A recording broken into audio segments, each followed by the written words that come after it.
안녕하세요. 할미 이야기꾼 사랑방을 찾아주셔서 감사합니다. 편하게 들으시고 구독과 좋아요 눌러주세요. 조선 중기 청연현이라는 작은 고을이 있었습니다. 산이 병풍처럼 둘러싸고 겨울이면 눈이 허리까지 쌓이는 곳. 그 고을에서 가장 크고 위세 있는 집.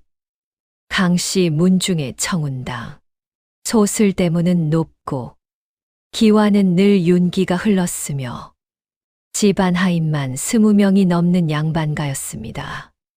그 청운당에 한겨울 눈보라 치던 날 새 며느리가 들어왔습니다. 화려한 가마도 없고 악사도 없고 초라한 보퉁이 하나뿐인 여인. 그녀의 이름은 설란. 대문 앞에 선 설란의 옷자락에는 눈이 소복이 내려앉아 있었습니다. 그 모습을 본 사람들은 속으로 수군거렸습니다. 양반과 며느리라기엔 너무 초라하네. 친정이 변변찮다더라. 약초 캐던 집안 딸이라지.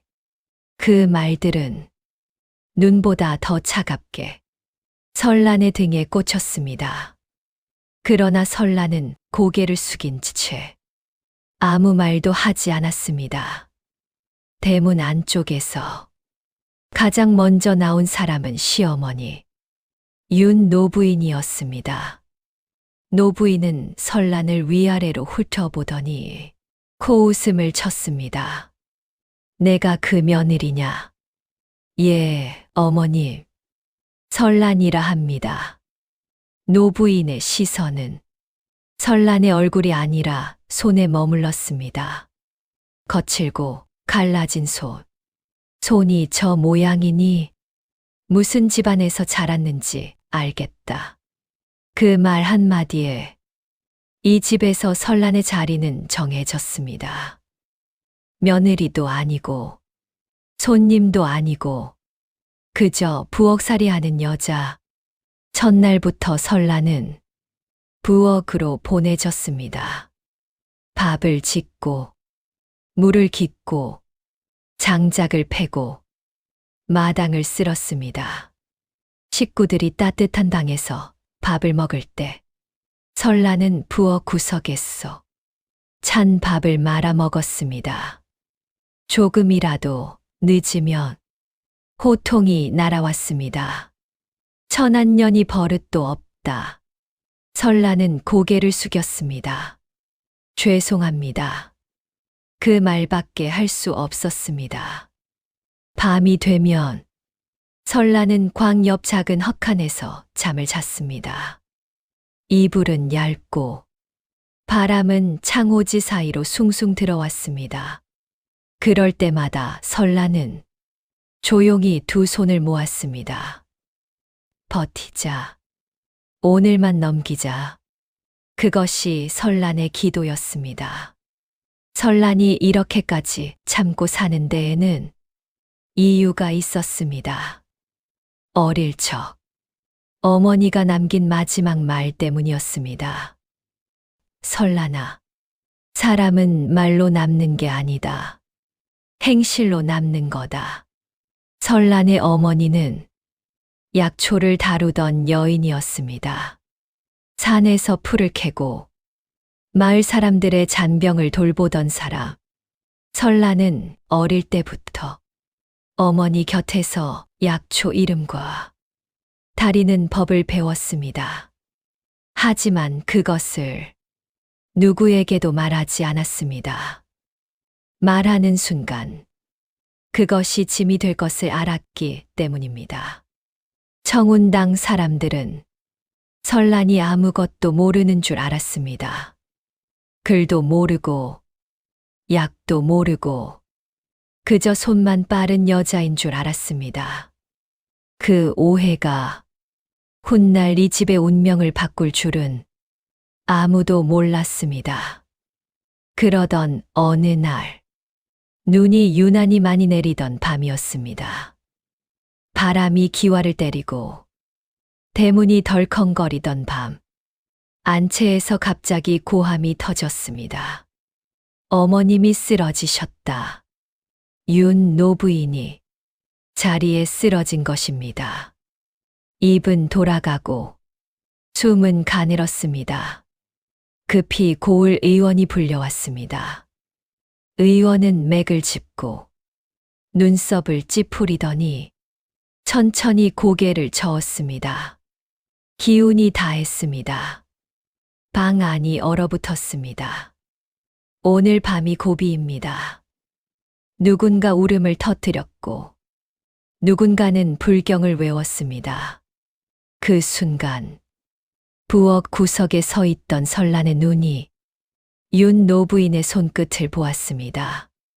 미세하게 떨리는 손가락. 설란은 속으로 중얼거렸습니다. 아직 숨이 있다. 그리고 그때 부엌 구석 며느리의 손이 조용히 움직이기 시작했습니다.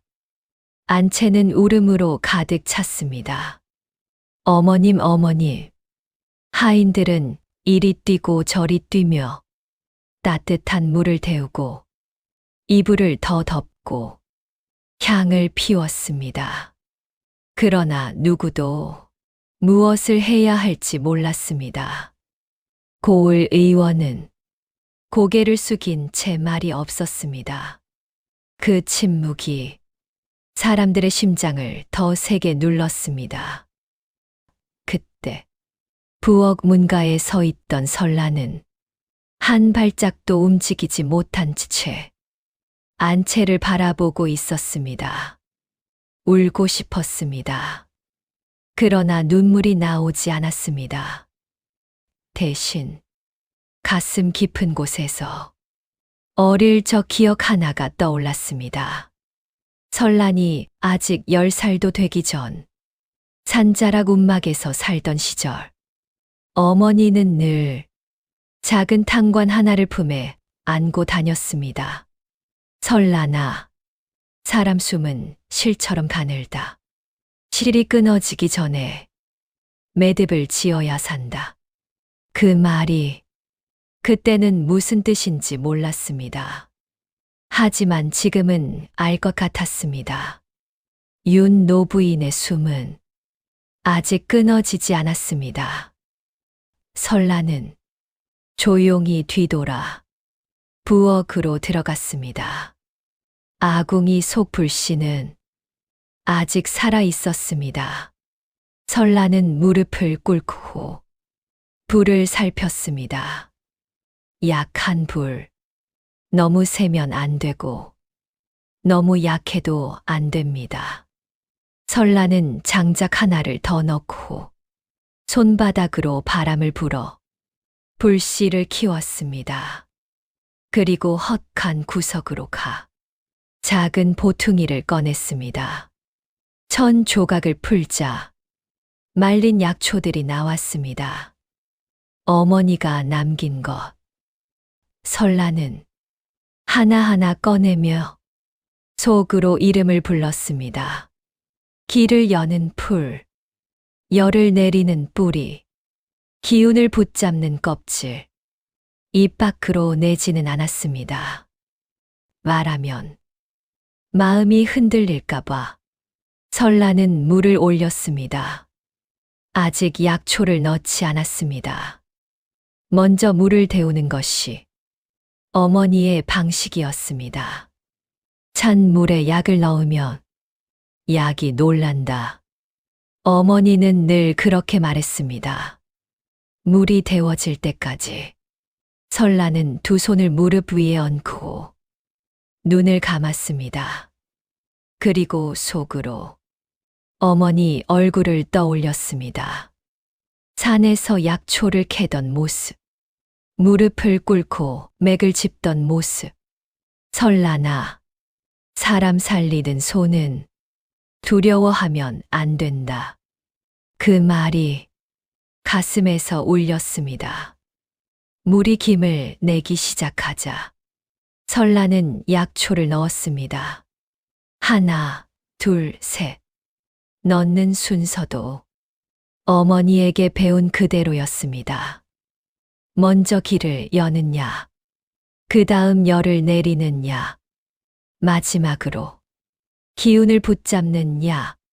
탕관 속에서 물이 천천히 색을 바꾸었습니다. 맑던 물이 연한 갈색으로 조금씩 짙어졌습니다. 설라는 나무 주걱으로 아주 천천히 저었습니다. 마치 아이를 재우듯. 그때 부엌 문이 삐걱 열렸습니다. 시동생 강민호였습니다. 그는 탕관을 보고 눈을 크게 떴습니다. 내가 지금 뭘 하는 거냐? 설라는 고개를 숙였습니다. 약을 다립니다. 민호는 비웃었습니다. 내가 약을 알아? 설라는 대답하지 않았습니다. 탕관에서 눈을 떼지 않았습니다. 그 침묵이 민호를 더 화나게 했습니다. 지금 어머님이 쓰러졌는데 내가 장난칠 때냐? 설라는 조용히 말했습니다. 장난 아닙니다. 그 목소리는 작았지만 흔들리지 않았습니다. 민호는 더 말하려다 안채에서 들려오는 거친 숨소리에 말을 멈췄습니다. 그 소리는 사람의 심장을 움켜쥐는 소리였습니다. 인호는 한 걸음 물러섰습니다. 괜히 손대서 더 나빠지면. 설라는 고개를 들었습니다. 가만히 두면 지금보다 더 나빠집니다. 민호는 아무 말도 하지 못했습니다. 탕약이 어느 정도 우러나자 설라는 불을 약하게 줄였습니다. 그리고 작은 사기 그릇을 꺼냈습니다. 탕관에서 조금만 덜어냈습니다. 그때도 손이 떨리지 않았습니다. 이상했습니다. 늘 사람들 앞에서는 작아지던 자신이 지금은 이상하게도 작아지지 않았습니다. 설라는 그릇을 들고 안채로 향했습니다. 문 앞에서 하인이 막아섰습니다. 며느리 마님은 들어가시면 안 됩니다. 설라는 고개를 숙였습니다. 한 번만 들여보내주세요. 하인은 고개를 저었습니다. 어머님께서 싫어하십니다. 설라는 잠시 눈을 감았습니다. 그리고 다시 말했습니다. 어머님께서 싫어하셔도 살아 계셔야 싫어하시지요. 그 말에 하인이 멈칫했습니다. 그때 남편 도윤이 나왔습니다. 설라나, 이게 뭐냐? 설라는 그릇을 내밀었습니다. 도련님, 이거 한 번만 허락해 주세요. 도윤의 눈이 흔들렸습니다. 의원께서도 손을 놓았는데 설라는 낮게 말했습니다. 그래서 더 해야 합니다. 도윤은 그릇과 설란의 얼굴을 번갈아 보았습니다. 그리고 결국 고개를 끄덕였습니다. 안채 안은 숨이 막힐 듯 조용했습니다. 윤 노부인은 눈도 뜨지 못한 채 거친 숨만 몰아쉬고 있었습니다. 설라는 침상 옆에 무릎을 꿇었습니다. 손을 뻗어 노부인의 목을 살폈습니다. 뜨거웠습니다. 열이 가득하다. 설라는 숟가락으로 탕약을 아주 조금 떠 입술에 적셨습니다. 처음엔 삼키지 못했습니다. 설라는 노부인의 턱을 살짝 받치고 목을 아래로 쓸어내렸습니다. 그리고 다시 한 방울. 조금 후 노부인의 목이 미세하게 움직였습니다. 설란의 가슴이 쿵 내려앉았습니다. 된다. 하지만 얼굴에는 아무 기색도 드러내지 않았습니다. 지금은 기뻐할 때가 아닙니다. 설라는 밤새 그 일을 반복했습니다. 불을 보며 탕약을 데우고 안채로 왔어서 한 방울씩 먹이고 사람들은 하나둘 지쳐 잠들었지만 설라는 깨어 있었습니다. 부엌과 안채를 수십 번 오갔습니다. 밖에서는 눈이 계속 내리고 있었습니다. 부엌의 작은 불빛은 꺼지지 않았습니다. 그 불빛은 설란의 마음이었습니다. 새벽녘 노부인의 숨이 조금 덜 거칠어졌습니다. 도현감 의원이 다시 맥을 짚었습니다.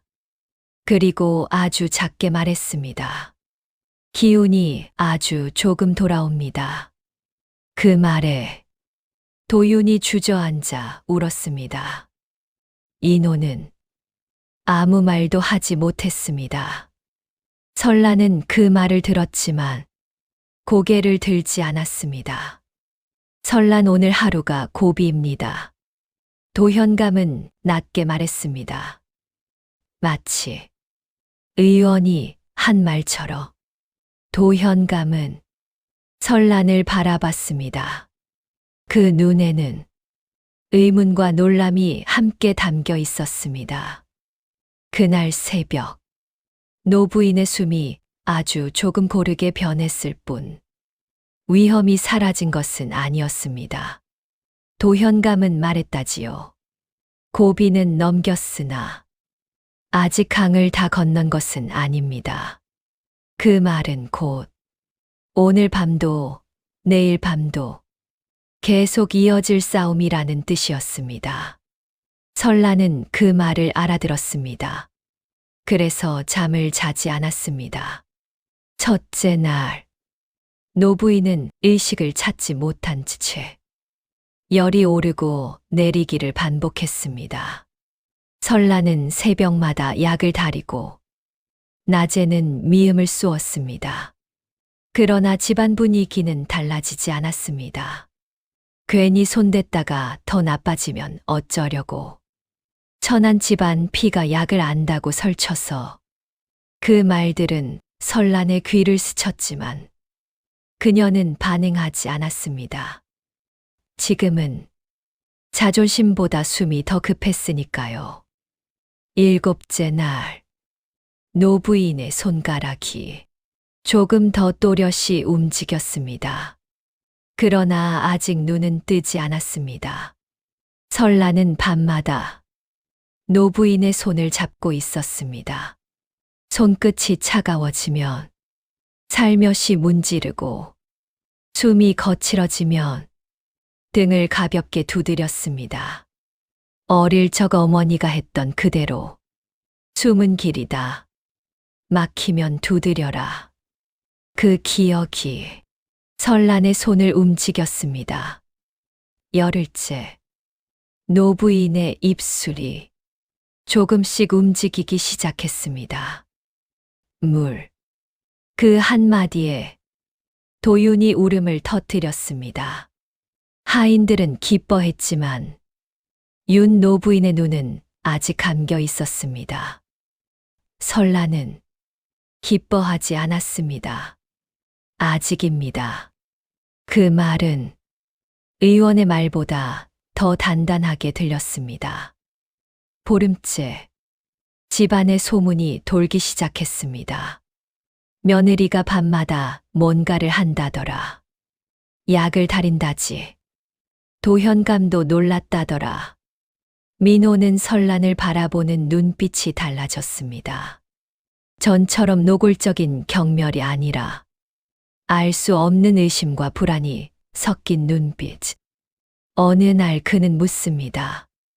너 어디서 그런 걸 배웠냐? 설란은 잠시 침묵하다가 말했습니다. 어릴 적 어머니에게. 약장수 집안 아니었냐? 설란은 고개를 숙였습니다. 약을 팔기도 했지만 사람을 돌보기도 했습니다. 그 말은 반쯤 진실이고 반쯤 감춘 말이었습니다. 스르모 날츠제. 노부인의 숨이 훨씬 고르게 변했습니다. 열도 많이 내렸습니다. 도현감은 고개를 끄덕였습니다. 기운이 돌아오고 있습니다. 그리고 설란을 바라봤습니다. 그대 어머니는 어디서 배운 분이었소? 설란은 잠시 눈을 감았습니다. 그리고 낮게 말했습니다. 궁에서 잠시 계셨습니다. 그 말이 떨어지자 도현감의 눈이 번쩍 뜨였습니다. 궁이라니? 설란은 더 말하지 않았습니다. 아직은 때가 아니었습니다. 29째 날, 그날 밤은 유난히 조용했습니다. 눈이 멈췄고 바람도 잦아들었습니다. 설란은 늘 그렇듯 노부인의 손을 잡고 있었습니다. 그런데 손이 먼저 움직였습니다. 그리고 눈꺼풀이 떨렸습니다. 설란의 심장이 쾅 하고 울렸습니다. 어머님, 노부인의 눈이 천천히 열렸습니다. 처음엔 흐릿했습니다. 그러나 분명히 살아있는 눈빛이었습니다. 방 안에 있던 도윤이 소리쳤습니다. 어머님! 하인들이 달려들었고 민호가 벽을 짚고 서 있었습니다.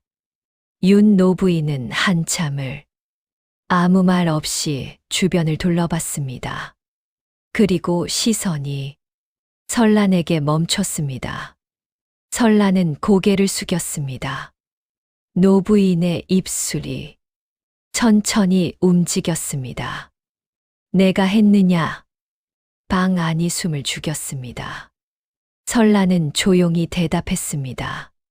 제가 어머니께 배운 대로 했습니다. 노부인의 눈에 눈물이 고였습니다. 그 눈물은 처음 보는 눈물이었습니다. 그동안 한 번도 설란 앞에서 보이지 않던 눈물. 내가 사람을 몰라봤구나. 그 말이 떨어지자 방 안은 더 조용해졌습니다. 그날 밤 청운당의 공기가 달라졌습니다. 설란은 여전히 부엌에서 잠을 잤지만 이제 아무도 그녀를 천한 것이라 부르지 못했습니다. 그러나 설란은 기뻐하지 않았습니다. 왜냐하면 이것은 끝이 아니라 시작이었기 때문입니다. 며칠 뒤 청운당 대문 앞에 붉은 궁 가마가 멈추게 될 줄은 그때는 아무도 몰랐습니다.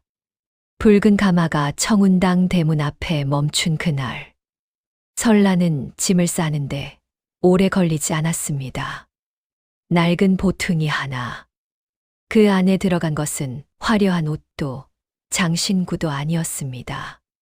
손때 묻은 작은 탕관 하나, 마른 약초 몇 줌, 그리고 어머니가 남긴 얇은 천 조각 한 장. 그 천 조각은 예전부터 설란이 품고 있던 것이었습니다. 바람이 불면 살짝 흔들리던 어머니의 숨결이 남아있는 천. 설란은 보퉁이를 메고 문을 나서려다 잠시 멈췄습니다. 윤 노부인이 부축을 받으며 마당으로 나왔습니다.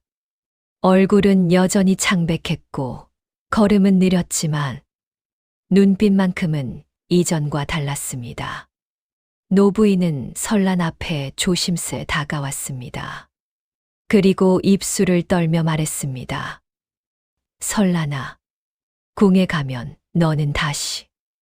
말끝이 흐려졌습니다. 노부인이 말하고 싶은 건 하나였습니다.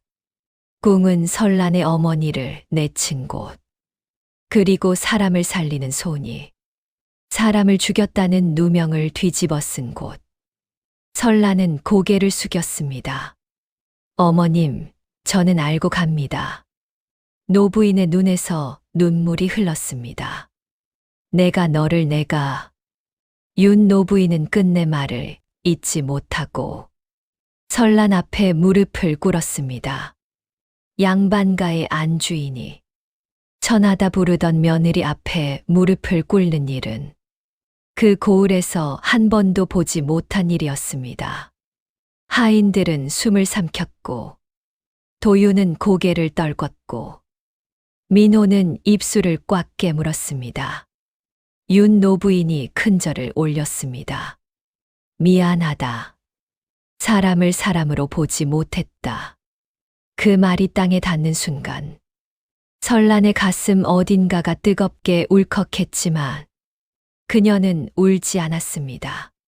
지금 울면 걸음이 느려질까봐 설란은 그저 조용히 말했습니다.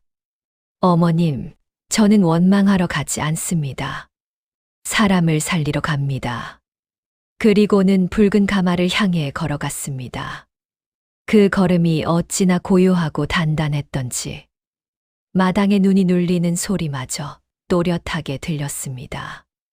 붉은 담장 안, 숨이 막히는 공기, 궁으로 향하는 길은 청년현에서 한양까지 길고도 험했습니다. 그러나 설란의 마음이 더 험했습니다. 가마 안은 따뜻했지만 설란의 손끝은 차가웠습니다. 내가 할 수 있을까? 내가 잘못하면 그 생각이 목을 조였습니다. 그때 설란은 보퉁이 속 천 조각을 꺼내 손바닥에 꼭 쥐었습니다. 어머니의 목소리가 귓가에 들리는 듯했습니다. 설란아, 궁은 사람을 살리는 곳이기도 하지만 사람을 버리는 곳이기도 하다. 그러니 더 단단해야 한다. 설란은 숨을 길게 내쉬었습니다. 단단해져야 한다. 내가 무너지면 살아야 할 사람이 무너진다. 국문이 보이자 공기가 달라졌습니다. 붉은 담장, 높은 전각, 마치 하늘을 떠받치는 듯한 기둥들. 궁 안으로 들어서는 순간 설란의 다리가 잠깐 떨렸습니다. 그 떨림은 두려움이 아니라 기억 때문이었습니다. 어머니가 말하던 붉은 담장이 바로 눈앞에 있었기 때문입니다. 가마가 멈추고 설란이 내리자 궁인들이 길을 열었습니다. 상궁이 낮은 목소리로 말했습니다. 말 조심하십시오. 눈길도 조심하십시오. 궁은 말 한마디가 목숨이 되는 곳입니다. 설란은 고개를 끄덕였습니다. 그때 멀리서 들려오는 울음소리가 있었습니다. 중전마마, 중전마마. 전각 안에서는 이미 사람들이 절망하고 있었습니다. 중전의 병, 숨이 막히는 밤. 설란은 중전의 처소로 들어갔습니다. 실내는 향 냄새가 진했고 두꺼운 발이 드리워져 빛이 어두웠습니다. 침상 위 중전은 얼굴이 붉게 달아올라 있었고 숨이 짧고 거칠었습니다.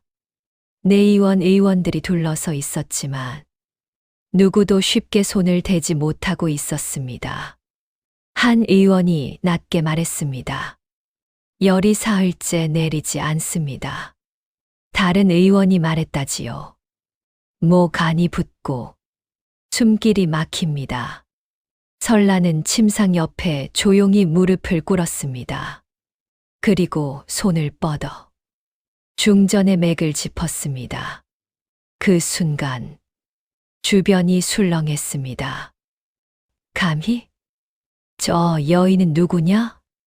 상궁이 짧게 대답했습니다. 청년현에서 온 설란입니다. 누군가 코웃음을 쳤습니다.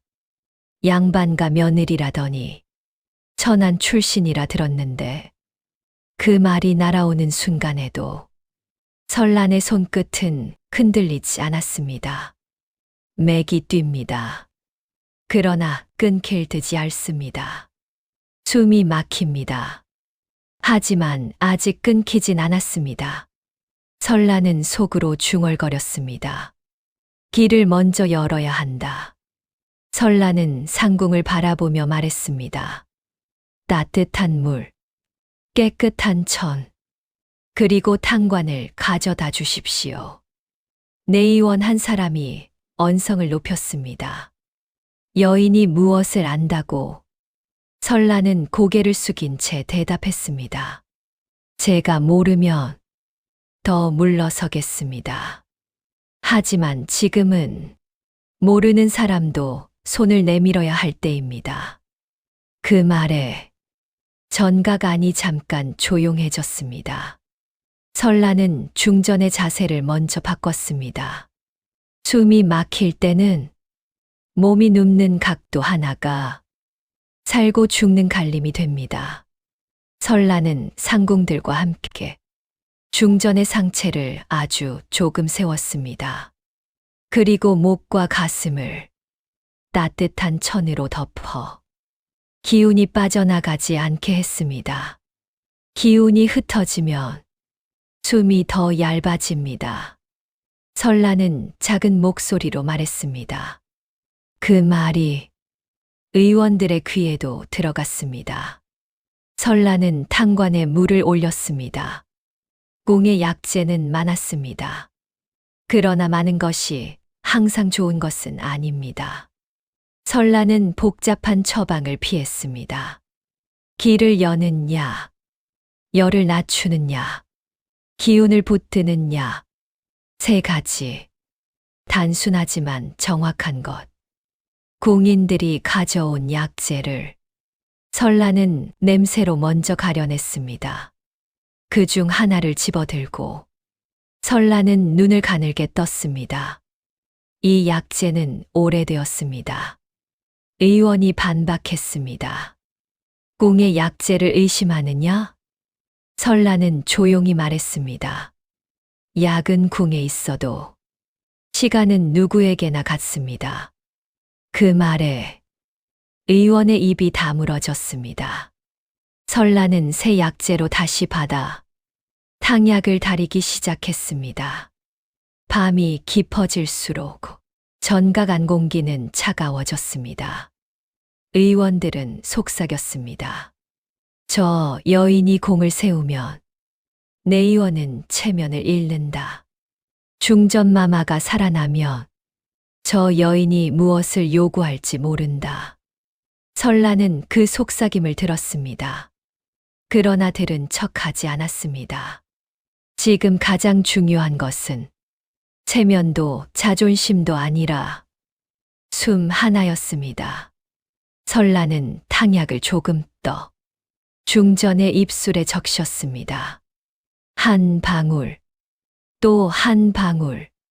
그때 중전이 미세하게 기침했습니다.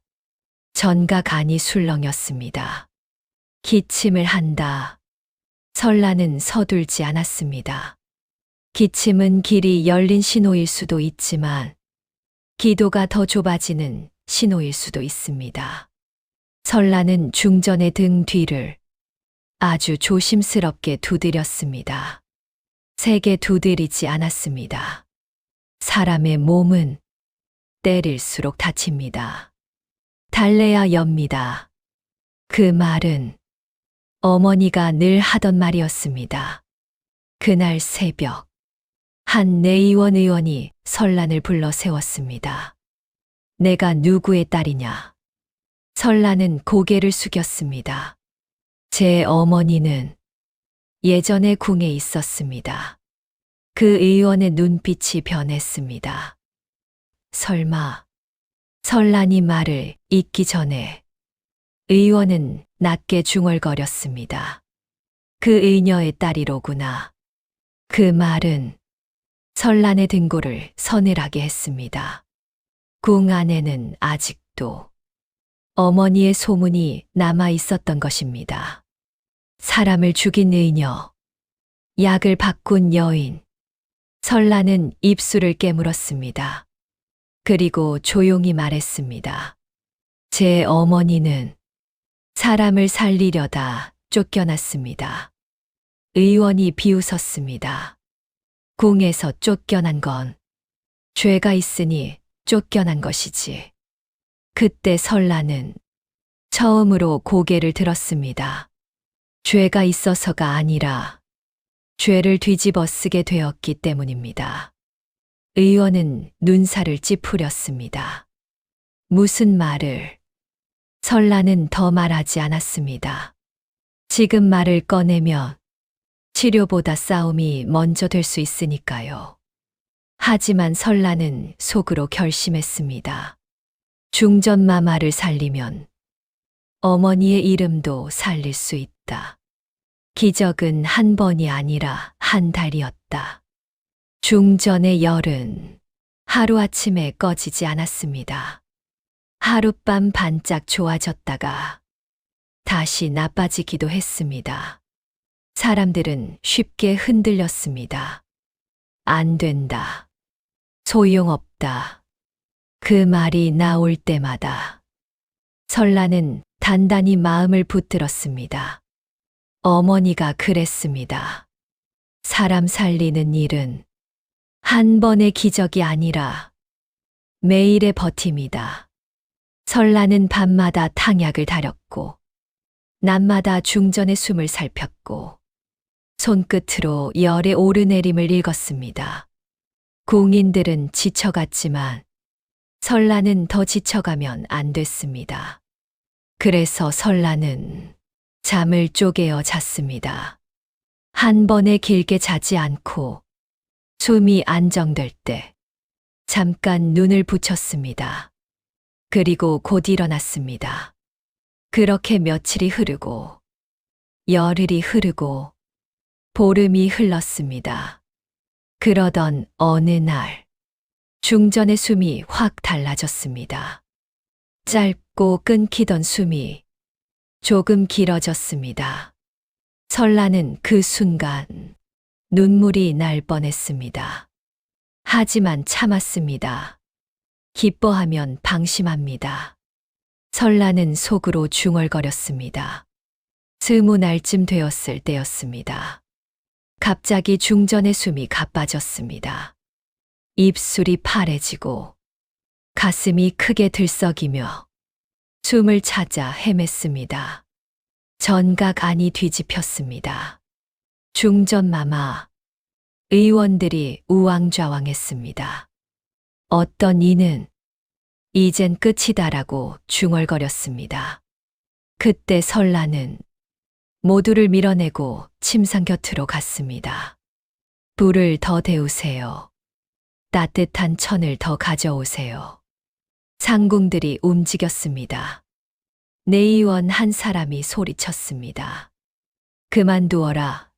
더하면 위험하다. 설라는 단호히 말했습니다. 지금 안 하면 더 위험합니다. 그리고 설라는 중전의 손을 잡았습니다. 손이 얼음처럼 차가웠습니다. 설라는 손을 감싸 쥐고 아주 낮게 중얼거렸습니다. 숨을 잡으십시오. 한 번만 더. 그 순간 설라는 자신의 심장도 함께 쥐는 듯 했습니다.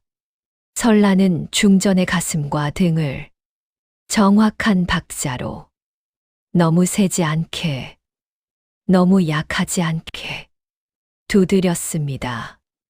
그리고 탕약을 한 방울, 또 한 방울, 중전의 목이 아주 미세하게 움직였습니다. 그러더니 컥 하고 기침이 터졌습니다. 그 기침이 전각 안의 모든 숨을 되돌려 놓았습니다. 사람들이 숨을 내쉬었습니다. 살았다. 누군가 흐느꼈습니다. 설라는 그제야 손끝의 떨림을 느꼈습니다. 그러나 얼굴은 무표정했습니다. 아직입니다. 이 고비가 마지막이 아닐 수 있습니다. 그날 이후 중전은 서서히 회복했습니다. 열이 내려가고 숨이 편해지고 물을 넘길 수 있게 되었습니다. 그리고 마침내 중전이 또렷한 목소리로 말했습니다. 누가 나를 살렸느냐? 상궁이 고개를 숙였습니다. 청년현에서 온 설란이 옵니다. 중전의 눈이 설란을 향했습니다. 설란. 그 이름이 낯설지 않구나. 설란은 가슴이 철렁했습니다. 중전은 천천히 말을 이었습니다. 예전에 나를 돌보던 의녀가 있었다. 그 의녀가 억울한 일을 당했다 들었다. 설란의 눈이 흔들렸습니다. 중전은 조용히 물었습니다. 그 의녀가 너의 어미이냐? 설란은 무릎을 꿇고 대답했습니다. 예, 제 어머니입니다. 전각 안이 얼어붙었습니다. 내의원 의원들 가운데 몇 사람이 얼굴이 창백해졌습니다. 중전은 낮게 말했습니다. 그 의녀는 사람을 죽이려 한 적이 없다. 그날 약을 바꾸라 한 자가 따로 있었다. 중전은 손을 들어 한 노상궁을 가리켰습니다. 저 상궁이 그날 내 앞에서 약을 바꾸라고 명령했다. 노상궁의 얼굴이 하얗게 질렸습니다. 아, 아니옵니다. 중전마마. 하지만 중전은 단호했습니다. 내가 들었다. 그리고 그 의녀는 거절했다. 그 뒤에 모든 죄를 뒤집어 쓰고 쫓겨났다. 설란의 눈에 있어서 눈물이 떨어졌습니다. 참고 참았던 눈물이었습니다. 중전은 조용히 말했습니다. 그 의녀의 딸이 오늘 나를 살렸다. 하늘이 돌려준 은혜로구나.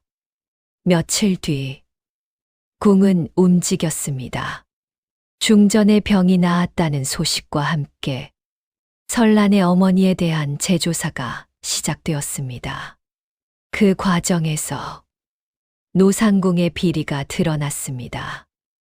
약재를 바꾸고 의녀에게 죄를 씌우고 궁 밖으로 쫓아낸 뒤 자신의 자리를 지킨 일. 결국 노상궁은 궁에서 쫓겨나 형벌을 받았습니다. 내의원에서 설란을 얕보던 의원들도 모두 고개를 숙였습니다. 그리고 중전은 설란을 불러 말했습니다. 내 어미의 억울함을 풀겠다. 그리고 너에게도 마땅한 자리를 주겠다. 설란은 고개를 숙였습니다. 저는 자리를 원하지 않습니다. 중전이 물었습니다. 그럼 무엇을 원하느냐?